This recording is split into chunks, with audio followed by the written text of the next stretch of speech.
Hey, seventh graders, Mr. Adler with another one of your flip lessons. Today we're going to work on the news. Should already be cut out and taped into your interactive notebook onto page number 29. All right, we're going to cut out, boom, boom, boom, cut up the slats, and then you're going to jot your notes under New France, New Spain, New Netherlands. These are going to be our first colonial groupings. All right, without further ado, let's hit it.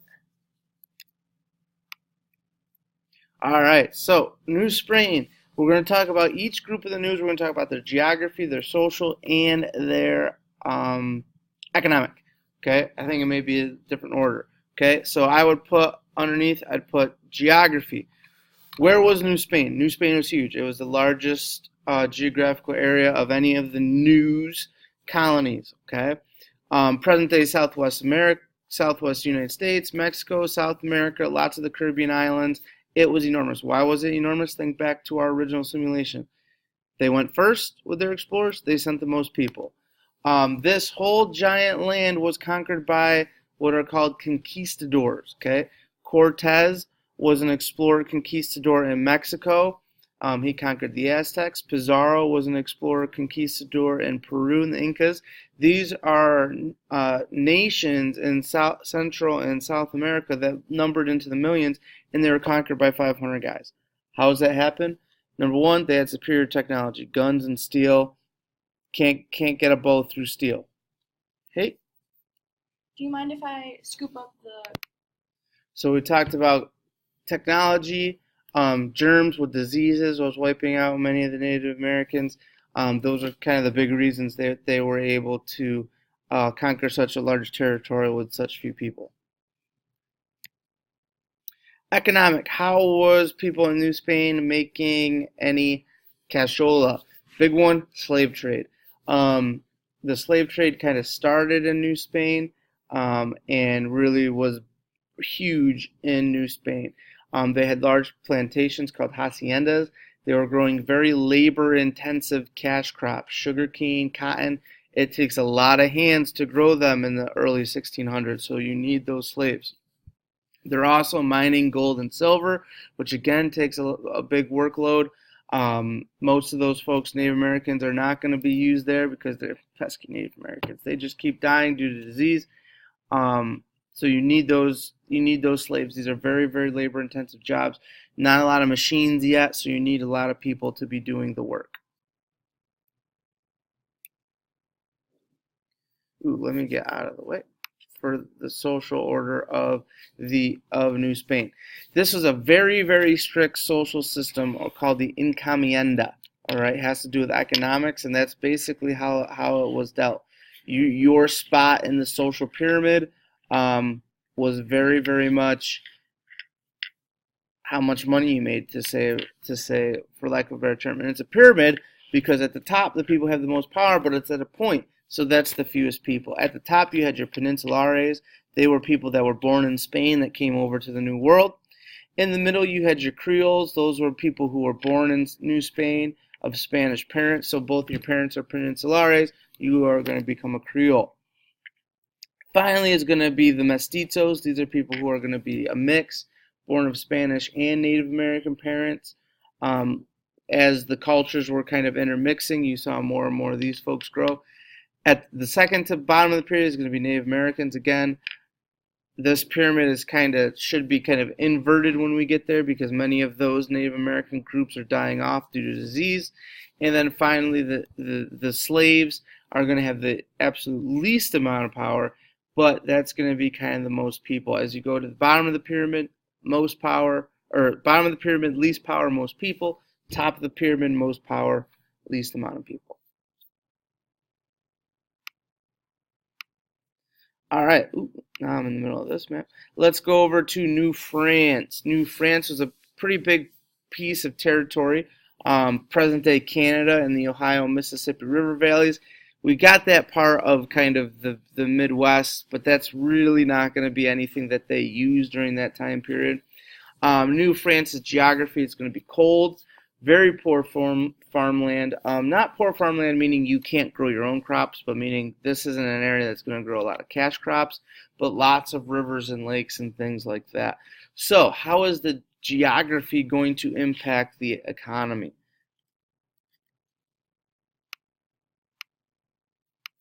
All right, so because they could not focus on growing cash crops and mining like in New Spain, New France had to develop other economic systems. The biggest one for them was the fur trade, and the biggest thing that they had was beaver fur. I don't care what you have to think about, whatever the biggest trendy thing, the must-have this thing this year for Christmas, in 2018, whatever that is. That's what beaver fur was during the 1600s. If you had it, it was a status symbol. It meant you made some money. It meant you were fancy. It meant you were cool. So people were getting a high price for it. And they were using the Algonquin Native Americans to help with them. These folks called the Coeurs de Bois, they were the fur traders. I know I butchered that. I didn't take French. Sorry to Madame Chatin and all the French folks. But if you can figure out how to pronounce that, please tell me how. The focus is going to be on this trade, and this is going to have a huge impact on the social system of New France. They simply cannot grow cash crops. They can grow enough food to kind of feed themselves and things like that, but they're not growing enough food to send back to France. They're going to be sending back these furs, selling them, and then buying things that they need with the money that they get.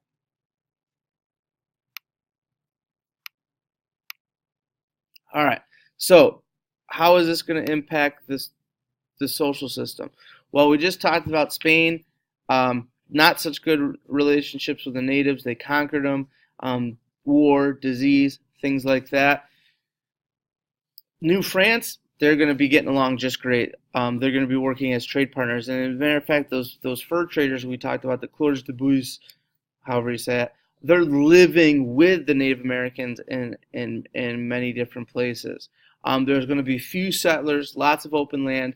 Most of the French settlements are going to be trading posts, really outside of Quebec, outside of Montreal. Detroit is going to be a fort. St. Louis is going to be a fort. Most of those are going to be about training centers.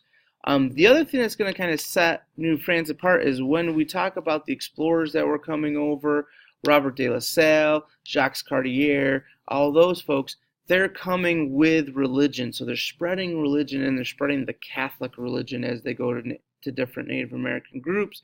So you get a little bit of a mix of people going for gold, going for glory, and people going for God as our original mix with the explorers.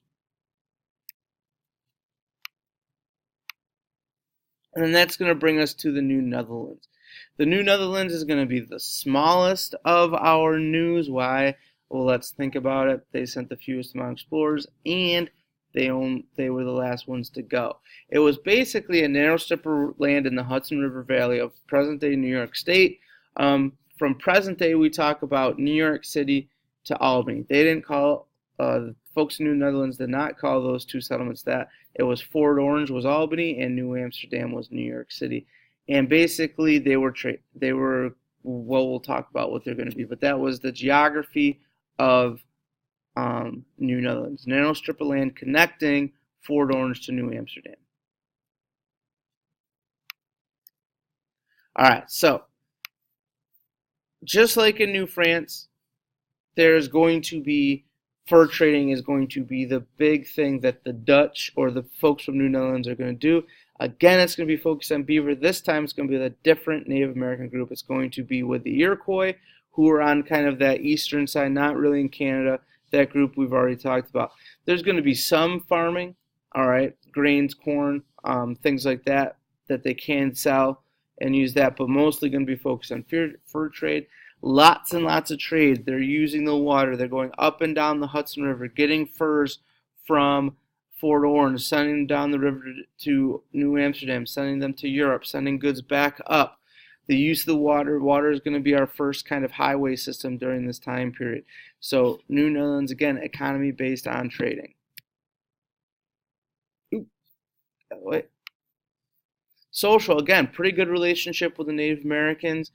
Just like France was trading with the Algonquin, the Dutch are going to be trading with the Iroquois, and they're going to have pretty good relationships. You don't want to mess around with people that are helping you make a lot of money. This is going to be a pretty populated area. By 1660, there's going to be 8,000 Generally mixed, not just Dutch, but people from all over Europe calling New Netherlands home. However, the New Netherlands is going to be quickly taken over by the English and renamed New York in 1664.